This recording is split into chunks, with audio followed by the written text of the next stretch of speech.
días, tribu, te habla Juan Antonio Lozada en otra edición de Cafecito Migratorio. Tu futuro en los Estados Unidos comienza aquí, empoderándote con conocimiento. Y hoy comenzamos con las noticias. Lamentablemente, los venezolanos o algunos venezolanos, muy poquitos, hacen las noticias o salen en las noticias por impersonar niños para poder atender una escuela secundaria, un high school en los Estados Unidos.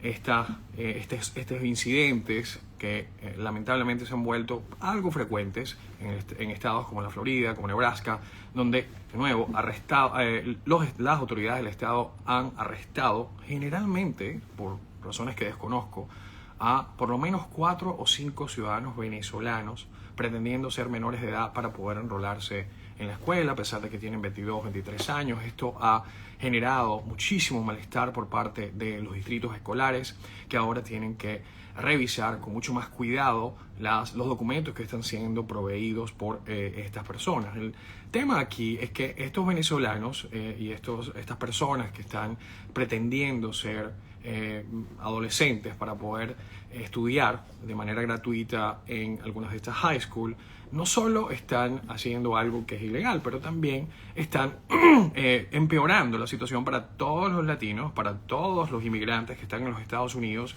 que están tratando de hacer las cosas bien, que ahora van a tener que confrontar muchísimo más escrutinio a la hora de enrolar sus hijos en las escuelas, ya que ahora tienen que lidiar con escuelas sospechosas de que estos niños están entrando a la escuela con papeles falsos o tienen edades diferentes a las que se presentan en los documentos. Una de las cosas curiosas de Estados Unidos es que Estados Unidos es uno de esos países donde te creen hasta que no te creen, ¿okay? Y eso implica que la mayoría de las instituciones están creadas para que haya una especie de default setting, ¿no? Donde generalmente el Estado te cree, no tiene razón para asumir que estás mintiendo y a menos de que tú le demuestres que no eres de confiar, el sistema funciona porque de alguna manera hay cierto nivel de confianza hacia la ciudadanía,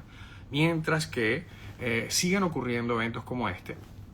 Y por eso es que tenemos que denunciarlos dentro de nuestras propias comunidades, personas como estas, porque no solo, de nuevo, están violentando la ley, pero también están creando una situación para todos nosotros mucho más compleja. Entonces, bueno, esta persona, este venezolano, está en este momento enfrentando 4 cargos diferentes por impersonar a un teenager o a un adolescente, y también ha sido expulsado. En este momento está en un proceso formal de deportación, y bueno, esa es la triste realidad, porque por muy poquitos pagamos todos. Llevan a las Naciones Unidas una denuncia en contra de la administración de Donald Trump por las tácticas que está utilizando el Departamento de Inmigración durante las redadas en todo el país. También las condiciones bajo las cuales los inmigrantes están siendo detenidos, la falta de acceso a la salud, la falta de un debido proceso. Todas estas cosas se están sumando para que los Estados Unidos en este momento estén en la mira cuando viene a los juristas internacionales, ya que estamos viendo violaciones muy claras de los derechos humanos, de tratados internacionales que los Estados Unidos muchas veces promovió en la región y que en muchas instancias ha alertado a otros países cuando los Estados Unidos considera estos países están violando sus obligaciones internacionales. Irónicamente, los Estados Unidos, se ha vuelto ahora uno de los grandes violadores de estos tratados internacionales que ellos promovieron por muchísimo tiempo. Entonces es una lástima. También la libertad de expresión probablemente en Estados Unidos está en un periodo muy complejo, muy complejo, ¿okay? Y que de paso Estados Unidos revoca ahora solamente por tu opinión te puede revocar la visa de turista. En realidad Charlie Kirk, que lamentablemente fue asesinado, un activista conservador que fue asesinado en un campus universitario en Utah, este hombre tenía sin duda un apoyo por parte de algunas personas en los Estados Unidos que están alineados con estas causas un poco más de derecha, un poco más conservadoras. Charlie Kirk era una figura sin duda controversial, hablaba muy mal de los inmigrantes, de la inmigración, hablaba de la necesidad de que América fuera para los americanos. ¿Estés de acuerdo con Kirk o no? Estamos en una democracia, deberíamos ser capaces de opinar acerca de si nos gusta Kirk o no. Y les confieso, a mí no era santo de mi devoción. Eso no implica que yo pienso que sea buena idea que la violencia se utilice para callar las voces de una persona con la cual no estás de acuerdo. Obviamente, eso fue una locura, no debieron haberle disparado. Me parece una tragedia para todos nosotros que este señor se haya muerto de la manera que se murió.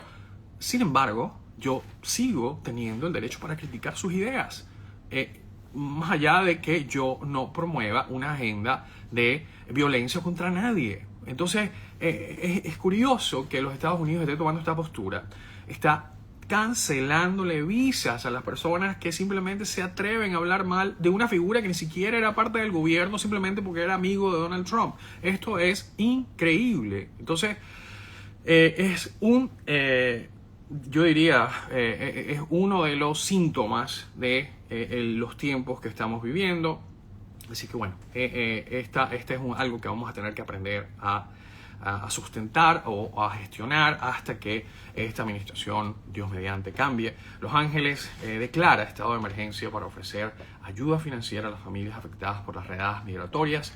Estas continúan también en Chicago, donde a pesar de que los jueces o un juez de primera instancia había declarado que la Guardia Nacional de Texas no podía estar operando en el estado de Illinois, una corte de apelaciones le ha dado carta verde a la administración de Trump para movilizar la Guardia Nacional de otro estado, que en este caso es Texas, para llevar o seguir llevando a cabo estos operativos migratorios que cada día son más violentos, cada día violan más los derechos de las personas. Ciudadanos americanos están siendo arrestados, residentes permanentes se les está dando multas de $130 por no cargar su tarjeta de residencia con ellos.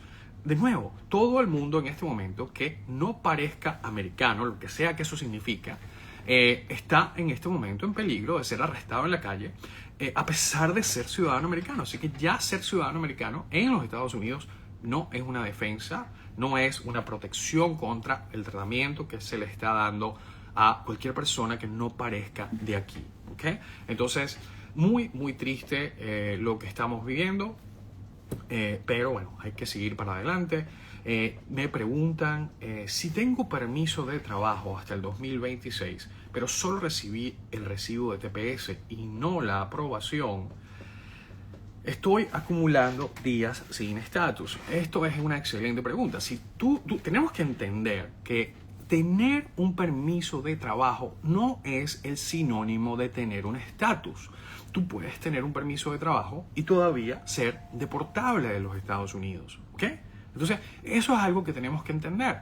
Aquí creo que se ha creado muchísima confusión porque muchísimas personas tienden a equiparar tener un permiso de trabajo vigente, tener un permiso de trabajo válido con, de nuevo, tener un estatus. Por ejemplo, si usted va a una corte de inmigración y a usted pierde su caso de asilo y a usted le dan una orden final de deportación, pero usted tiene en sus manos un permiso de trabajo que tiene validez de 3 años más. Usted decide no apelar y se queda con su orden final de deportación. Usted tiene un permiso de trabajo. En teoría, usted pudiera argumentar que permiso de trabajo usted lo puede seguir usando, nadie se va a enterar.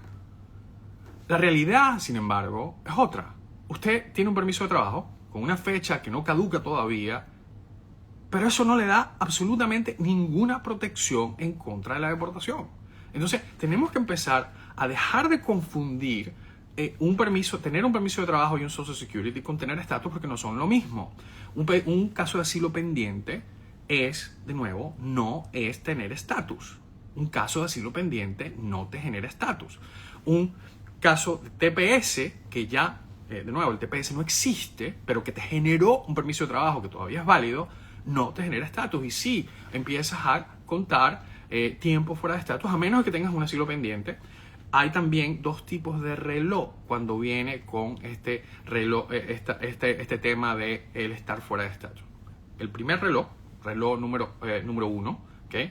Es un reloj exclusivamente utilizado para determinar si cuando salgas del país vas a activar el castigo de los 3 y los 10 años. Ese es reloj número 1. Reloj número 2 tiene que ver con tiempo fuera de estatus, que no necesariamente va a activar, cuando salgas de los Estados Unidos, no va a activar el castigo de los 3 y los 10 años. Por ejemplo, si tienes un asilo pendiente y lo metiste antes de que se te venciera la I-94, cuando entraste con una visa turista, por ejemplo, tú no has acumulado tiempo fuera de estatus para efectos del reloj número 1.